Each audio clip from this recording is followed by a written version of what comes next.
I fell into a burning ring of fire. I went down. John, down. you are truly... Oh, Johnny Cash. That's right. Johnny Cash. And you could sing. I wear, black in his honor today. I was just listening to some Johnny Cash earlier before I came here to get me fired up for this. And yeah, good for you. Yeah, it's good to see you, Joyce. Nice to see you. I wore brown, but I have no inspiration for this at all. I'm earthy today. It's like the UPS truck. Whenever the truck comes up the Hey, driveway, I call it the wait a Brown minute. Army. I am UPS today. Hey, they have great benefits. They pay very well. That's true. All right. I bring packages to people. Yeah, that's right. Exactly. That's right. So I know what's good today because you shared something with me last night, and that was about the prayer of Jabez. Oh, yes. But you sent me something that was a little bit more than that. I know that, bless me, Father, indeed. When you say indeed, and it's like 5 exclamation marks. Indeed. Indeed, bless me, Yes. indeed. And it's a prayer I've been saying with, and we'll see what happens. I mean, I just started saying that recently about abundance and just speaking faith over your life. But in that passage, that book that I've been reading over and over again, because it's only like 94 pages. I love it, trying to internalize it in my spirit. It says, whenever you have problems, embrace your problems. Embrace your problems because like obstacles are opportunities. But give your problems names so they become like familiar. So if something keeps popping up, it's like, okay, Halifax, okay, I don't know where I came up with that name. Yeah. But help, Robert, what's going on? Right. What's going on again? Just go away or just kind of push it down that way. It's like it's there. But it's almost like a familiarity. It's not like this looming, scary you're right, thing. because certain words or a name of a person could trigger something trigger within some- you. Right. Right, but if you give it another name. Give it another name, and it's almost like it's just, it's there. It's like, oh, there you Yeah, go yeah. again. Get out of here type thing. Oh, I like that. And they say that's very effective. I mean, I just started doing that over the past couple of days after reading this Right. book. So if something comes up, and we all have challenges, I just say, Right. come on, there you go again. Yeah, It's almost another way of like saying, get behind me, Satan, type thing in Right. the Bible. But it's making it a little bit more colloquial.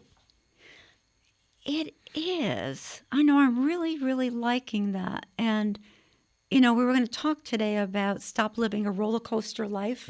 Because that's exhausting. Aren't It you is. exhausted? And we're all on the roller coaster. Yes, We're it's all on it. exhausting. But so Yeah. try to keep on that even keel. And so if there's something or someone who triggers you and you name it something even silly. Yeah, just get really kind of silly about it. Get kind Right. of goofy about it. Just, don't even give it the dignity that it doesn't deserve. That way. Right. And again, that takes some practice. It takes some intentionality. And some people are watching right now saying, oh, that's gobbledygook. And maybe it feels that way in the beginning. And I felt that way. But now that I've been doing it for a couple of days with a couple of things that have weighed heavily on my heart, and we all have them, no matter who you are. You're watching right now, something's weighing heavily on your heart. That can really help be therapeutic.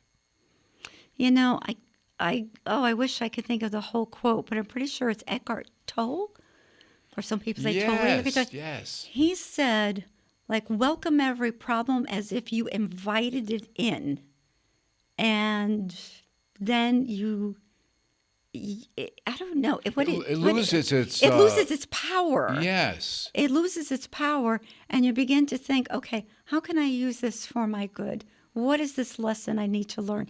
And I know people hear that a lot all the time, and they're so sick of hearing the lessons.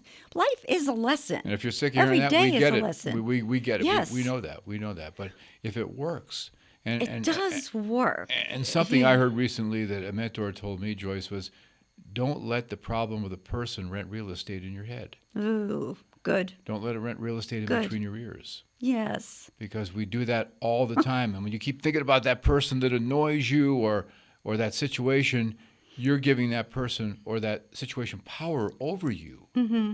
Now you take the power. You have dominion. Right. I'm just thinking that there's my sons in my life, at least one of them, and I call my grandson my son because he's lived with me forever. So I have 3 boys. And invariably, one comes in Invariably. every day, every other day, and will say, did you hear on the news? And it's like, no, Right. no, and don't tell me. Yeah, exactly. But then they do start talking amongst themselves, and I usually excuse myself out because I could feel something bubbling within me that I don't want. Right. Because when that happens, I dream about it. And I don't want it taking space up, like you said, Right. renting space in my mind. Right. And And it's not like we're ostriches with our head in the it's okay. sand. Sometimes I am. I mean, Yeah. I guess. But I am aware of what's going on in Yeah, the world yeah. because, I like to be aware of that, especially being in the media, being in the entertainment business. Yeah, of course. I have to of be course. aware of all that. But at the same time, I'm not going to let it consume me. Right. I'm going to develop, like I said in a previous episode, that mental armor when I do my prayerful work in the morning. So I have all my positive affirmations, all my prayers. So when I go out there, then I'm ready to actually objectively listen to the news Right. and not let it have a negative effect on me, at least not, on purpose. Yeah. And try to look at it in a more objective fashion and weigh both sides of the issue. I'm very, very open-minded about that. That's my nature. Yeah. I'll listen to both sides and I'll make up my own mind of what I'm hearing with the news. I think some people they find peace, or they're meant to be the warriors, and they'll go out with their signs or whatever. I don't roll that way. I vote. I help me too. other Me too. people. Yeah. I do my thing. I'm more prayerful, as you are, John. Yes. And there's a need for people like that in this world, to hold the peace, to hold it, and to know that nothing stays forever. No. Things change all the time. And if you don't learn to flow with the change, you're just not going to be happy. Well, they say the only thing constant is change. Yeah, And embrace that. Embrace the change. And there was a Embrace song. it. It was an old song back in the 70s called "Rolling with the Flow." Oh, yeah? Yeah. Of course you look would it up know if you that. Can. Look it up on, Apple or Pandora, Spotify. Do you know who sang Charlie it? Rich. Oh, see. Yeah, Oh, Charlie Rich. okay. Some people, if they're under 40 right now, say, "Who?" I think all music is coming back, right? Well, everything old is new again. Yeah, that's to a whole new true. generation. So you could talk to a 20-year-old about something maybe we grew up with, and they're going to know it because they have complete access to it. Right. Thanks to getting all the different platforms they can listen to it on. So the music is timeless. I know we're kind of drifting off a little bit, but anytime you mention music, it's, that's no, our you're passion. the music man. Yeah. Yes, That's our yes. passion. Yeah, I think it's very peaceful. Yeah, it does. I remember they did a study once where they took people who had high blood pressure or any kind of health problems, and they put them in an atmosphere of when they grew up, and it was like the 1950s. Right. And Way before our time. yes. Way. And they kept them in this atmosphere where there were only shows showing on their TV from the 1950s, only music from the 50s. And at the end of this week research, their blood pressure was way down. They had a more youthfulness about them. Yes. Aches and pains went away. Right.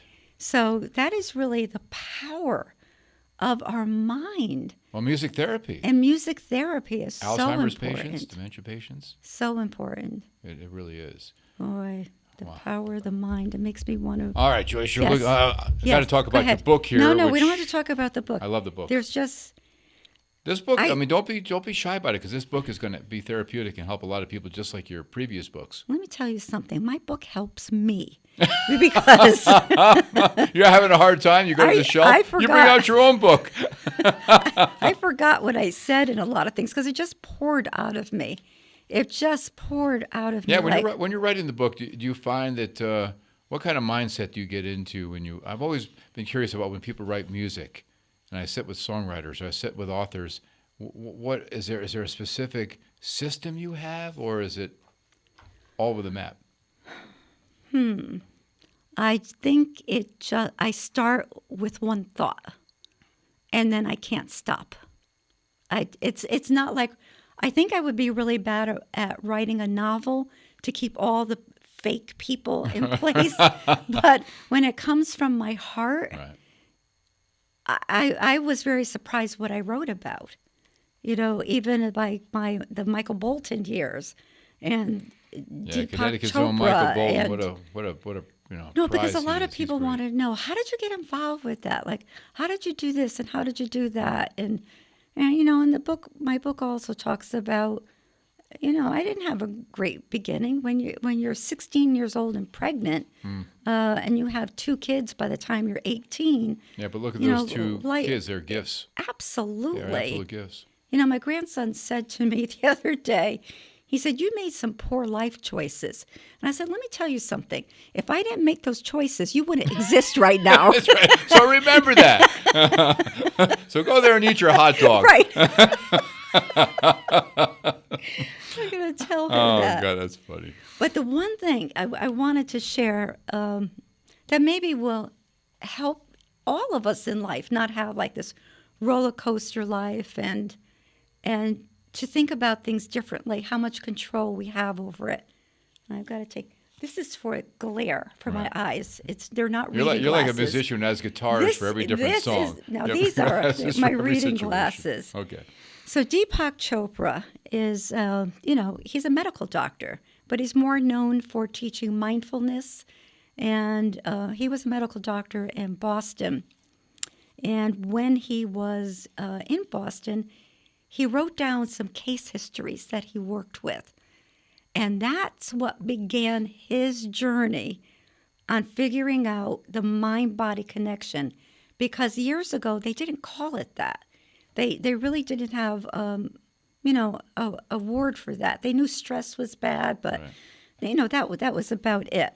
It's very brief what I'm going to write, but I felt like my whole book could just be this one chapter. It's like being a book club. So I like this. I'm going to read you case number 5 about Mrs. D'Angelo. And this is in Deepak Chopra's words. Mrs. D'Angelo, 63 years old, was admitted to the hospital with jaundice. Jaundice is most noticeable as the yellowing of the skin and the whites of the eyes, which in this case was thought to be a result of gallstones. The patient, therefore, was scheduled to be taken to the operating room for surgery. When her abdomen was opened, we discovered that she did not have gallstones, but gallbladder cancer. The cancer involved the whole abdominal cavity and had invaded her liver.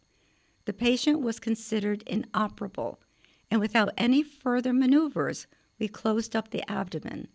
While Mrs. D'Angelo was still in the recovery room, I informed her daughter of the diagnosis. She insisted that I not tell her mother. "I know my mother. She will die immediately if you tell her that she has cancer." Reluctantly, I told the patient that she indeed had gallbladder stones, which we had removed.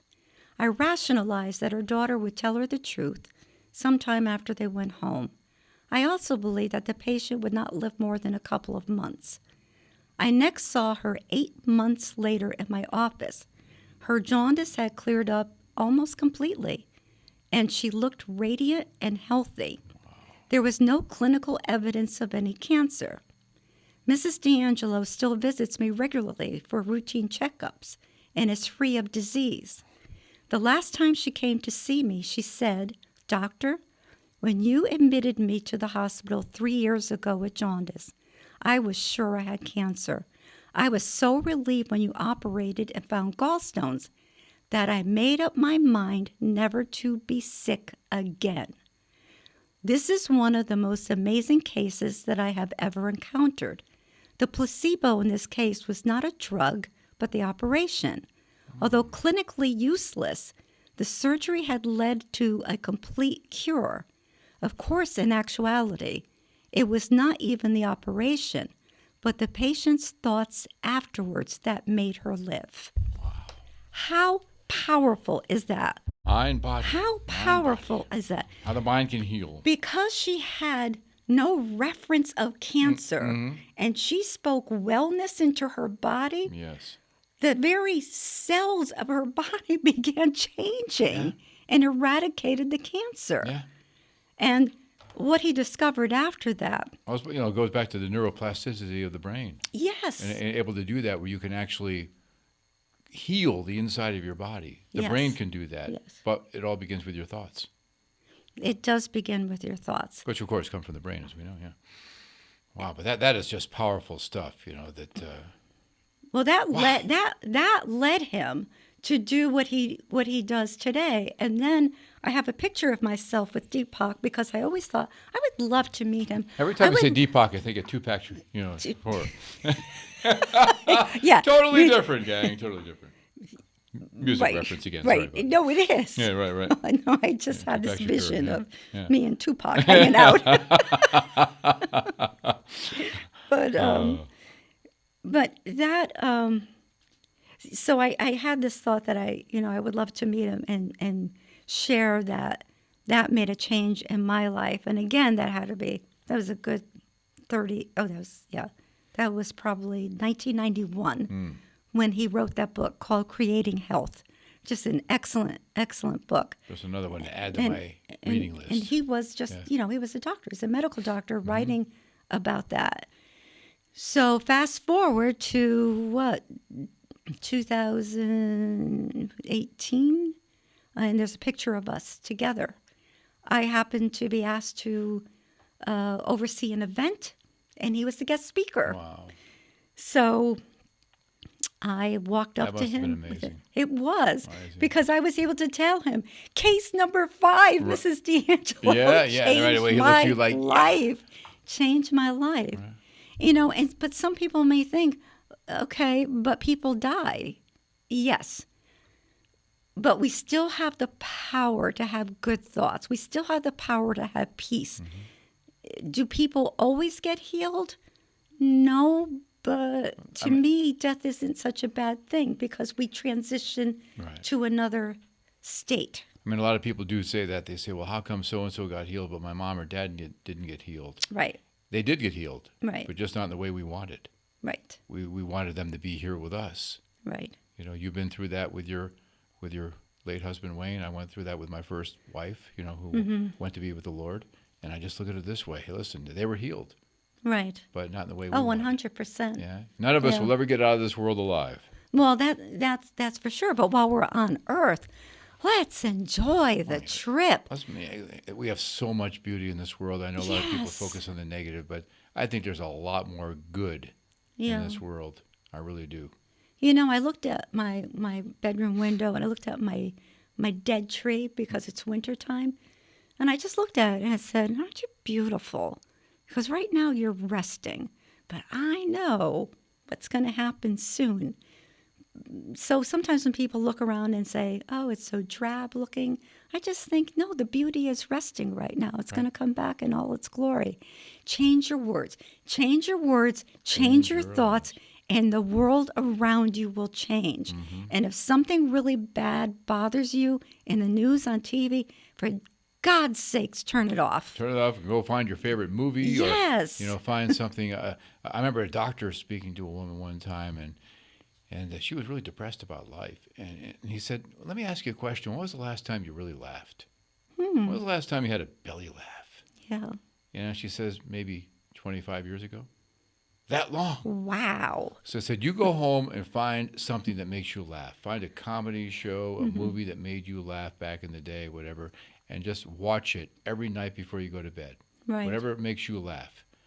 And she came back like maybe 3-4 weeks later, and he was going to prescribe, some medicines and things, but said, you don't need them anymore.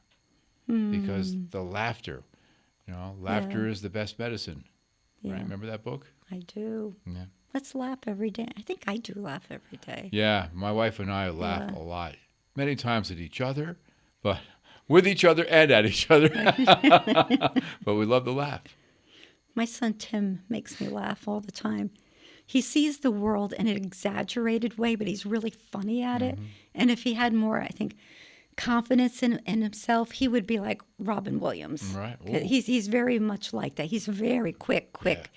And he sees the humor in things. But the way he says it, even if, like dating somebody or whatever we're talking about, I mean, I laugh till I cry, till I can't catch my breath sometimes.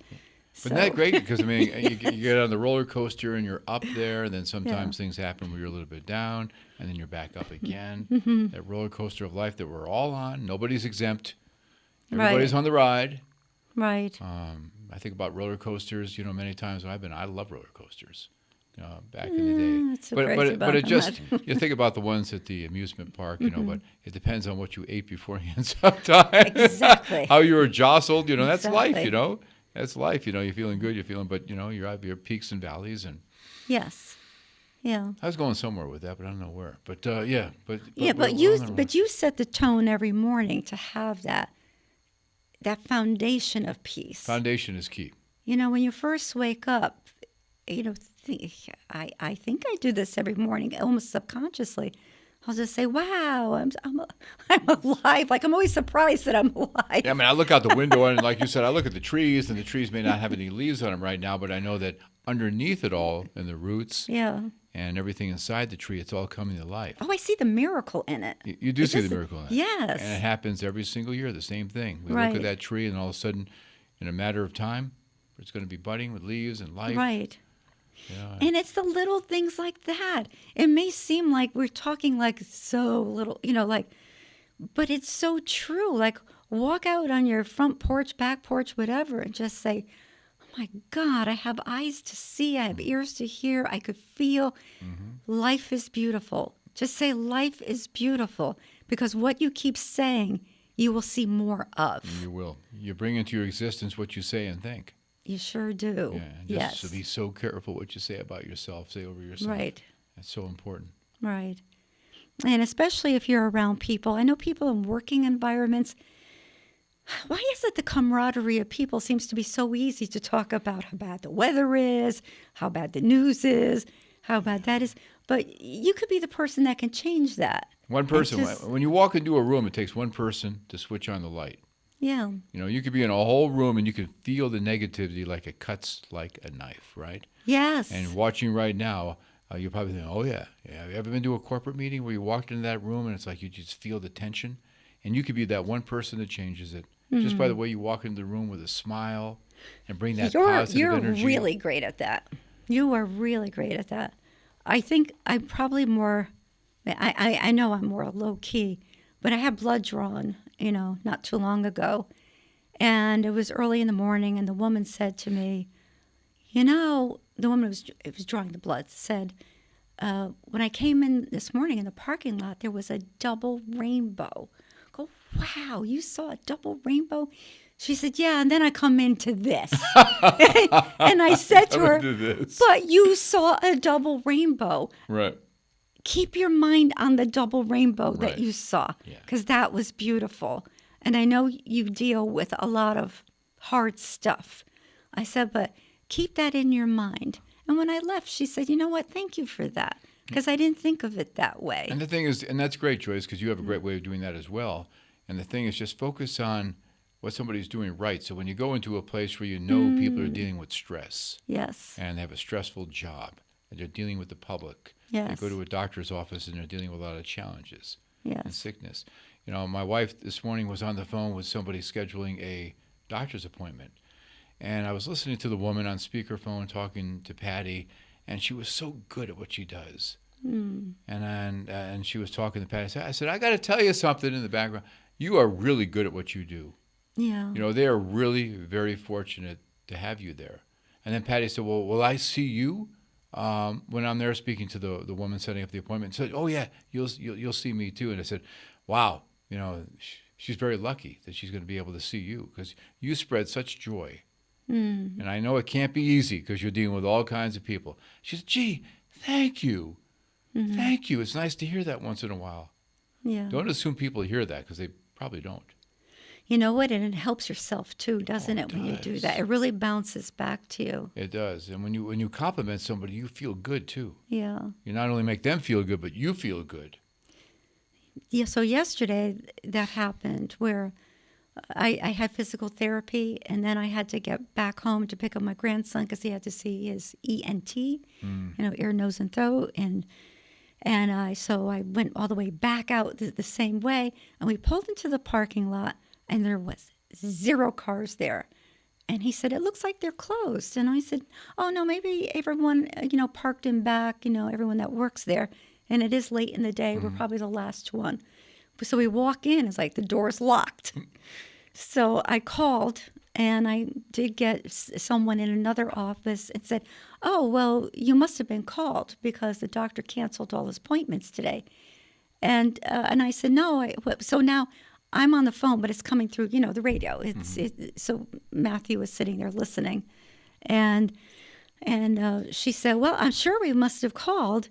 And I said, "No, nobody called me." I said, "But that's okay. We could reschedule." And she said, "Well, I'm really sorry." I said, No, it's not your fault. I'm just looking to see if we could reschedule." She goes, "Well, I don't have all the appointments in front." And we just had this conversation, which I'm not really aware of the whole conversation. But what was important is after that, my grandson said to me, "You handled that so well." He said a lot of people would be really upset. Right.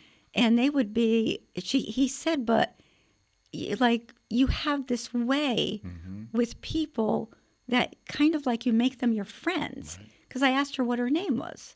And she told me her that was name. Great. People love that. And her name was Cindy. And I said, "Well, Cindy, this isn't your fault. And trust me, nobody called me because I would have not come out here and all of that." But I just thought that it is the way we handle things. And I just taught someone a lesson, my grandson. And he said, "I wouldn't be able to do that because being that he's in the spectrum, he doesn't have a lot of that socialness." And I thought about it as I'm driving. I said, "Matthew, you can do that. You can. You'll have to learn it, and you'll have to practice it. But everyone loves to be responded to in a courteous way. And just know that even the people we go to physical therapy with, that are helping us, they deal with a lot of stuff and people that are not in a great mood. So, it is important to uplift people because you're uplifting yourself as well." I'm not angry. And he said, "Yeah, if we didn't go out here, then we wouldn't." He said, "It got me out of the house, and I do like getting out." And then he mentioned all the things that he liked about our ride. Right. So there you go. It could have been, "I can't believe I drove all the way out here." The thing is, no. and it's human nature so many times to be upset, this Yeah. and that. But we have to, again, be intentional once again and realize that it's not the end of the world. Right. That we're all human beings, and put yourself in that person's shoes. Yes. If we're going to be, casting stones at people about things, regardless of the situation, we better be perfect ourselves. And none of us aren't. So we just have to kind of step back, take a deep breath. Because I've had things happen where people call me and I really wanted that appointment, or nobody called to say, "Listen, it's not your fault. It's not your fault. We can always reschedule. It's in the large scheme of life, it's not a big deal." Right. And I said to a person once, I said, "Hey, listen, if it ain't cancer, I ain't worrying about it." Yeah. And I said, yeah, you're really right. You can correct people's thought. Yes. And that will even help. people that are battling cancer, many times they'll say, "Listen, I've got cancer, but somebody else has it worse." Yeah. There's always someone that has it worse. Yep. Yes, I learned that early on. Oh, I from my love mother. this. You read this before we came in today. I'm in a reading mood I know, today. I love it. So I'm going to leave you all with this. For your affirmation of the day, your life. I am the creator of my reality. I know that my thoughts, emotions, and beliefs create my reality, and so I choose to align them with abundance, joy, and infinite possibilities. I now choose to release all limitations, step into my true power, and effortlessly manifest the life I desire. That's for you, for always and forever. Yep, and I'll drink to that. Yes. And thank you so much for choosing us here in our podcast, What's Good with John and Joyce. And again, you can find it on all different platforms. You can Google us, but you'll find us on Spotify, Apple, YouTube. Maybe they don't want to iHeart. Google us. I don't know. Yeah, maybe. You might not. I don't know. That could be there. dangerous. That could be dangerous, The things you could find nowadays, right? Oh, well. Oh, thank you for listening. We love you all, and we hope to see you again. Thank you so much. Bye for now.